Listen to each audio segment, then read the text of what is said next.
and then ito yung differential. Ano ba yung trabaho ng differential? Kapag pumasok na yung power doon sa differential, iikot na siya ng sabay. Tama? Ayan. Atras. Ayan. Abante na yan. Tama?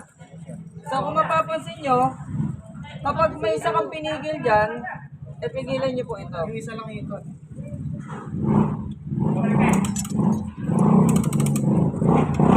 Ito po yung pigilin nyo sa kabila. Ayan, naka-free.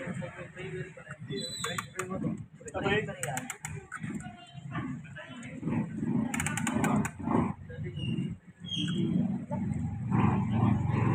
Dito nga po kayo.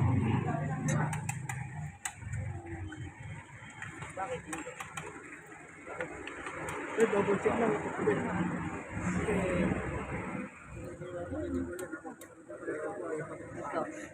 Ha?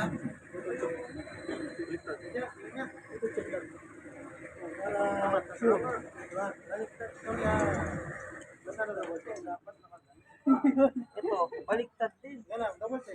Yung baliktad. Ito, yung pag-circuit natin. Baliktad? Dapat nakaganon. Tinanggal niya na eh.